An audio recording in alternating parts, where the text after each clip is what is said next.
E aí, pessoal, tudo bom? Bom dia. Hoje eu vim relatar um problema que eu encontrei essa semana.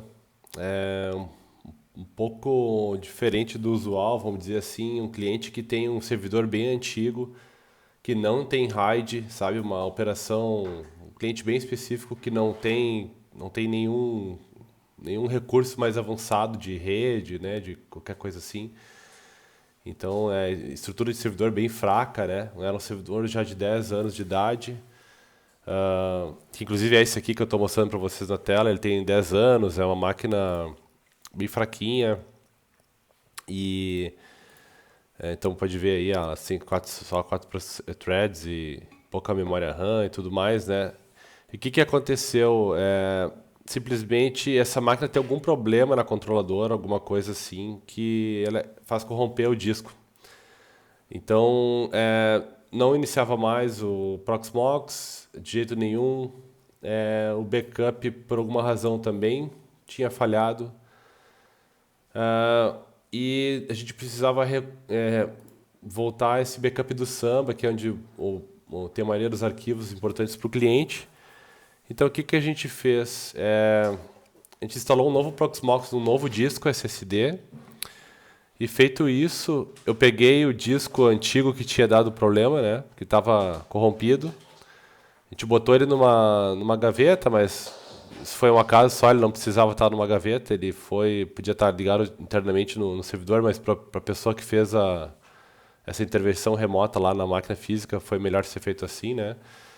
Então a gente instalou o Proxmox num disco novo, a gente conectou esse disco problemático numa gaveta, e daí eu me encontrei tentando recuperar os arquivos do Samba, né? Recuperar a AVM. Então eu descobri uma forma de fazer isso que talvez, explicando aqui no vídeo, ajude alguém algum dia. O que eu fiz? Eu montei a LVM, a partição, né, de LVM, porque quando tu cria uma máquina virtual, ela fica em LVM, né? E daí, então, depois que tu consegue montar o LVM, tu vai conseguir puxar e ver a partição, né, montada aqui no console do Proxmox. Então, feito isso, eu peguei, montei e daí eu vim aqui em Data Center, eu vim em Storage, adicionei aqui um novo LVM Fin, tá? E daí aqui quando eu tinha montado, agora eu já desmontei, né? Eu não consegui fazer o vídeo enquanto eu tava com o problema, mas aqui eu tinha montado como PVE External, eu tinha chamado, daí eu cliquei, selecionei aqui que era imagem de disco, né? E adicionei, e daí quando criou um novo volume aqui embaixo, vamos dizer, né? E quando a gente clicava aqui, eu conseguia ver o disco, os dois discos, na verdade, do PFSense e do Samba, né? Só que tu só tem essa opção de remover aqui. Tu não tem a opção de mover ou importar, né? Exportar, tu não tem o que fazer. Então, como é que tu faz para pegar esse disco, por exemplo, e montar numa VM que não tem nenhum disco adicionado, né? Então, o que eu fiz? Eu criei uma nova VM do zero, criei ela sem disco, sem nada.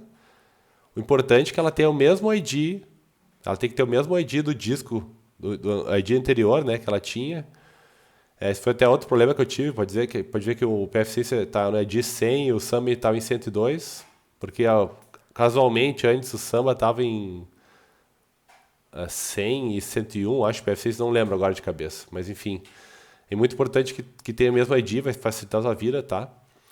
Então, no momento que tu conseguiu montar aqui o volume, aparece o disco, e daí a VM está também criada, só apenas criada e não iniciada nem nada, sem disco, tu vem aqui no console e tu vai digitar qm rescan e dá um enter, e ele vai fazer um scan dos volumes, e nesse momento aqui, quando tu fizer isso e tu voltar, por exemplo, na VM, e tu clicar em hardware, vai aparecer aqui embaixo o disco não atachado, né? Vai aparecer,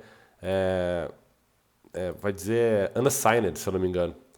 É só tu clicar nele e adicionar ele, né? Taxar ele de novo na VM e daí iniciar, tá? Daí o que que eu fiz? Eu iniciei a VM subiu sem problema nenhum, tá? Ela subiu certinho e daí a primeira coisa que eu fiz foi fazer um backup. Fiz um backup para um outro disco, né? Feito esse backup, daí sim quer dizer, desculpa, eu parei a VM, né? Eu fiz o backup e daí então eu peguei e voltei esse backup para um disco, vamos dizer assim, seguro, né?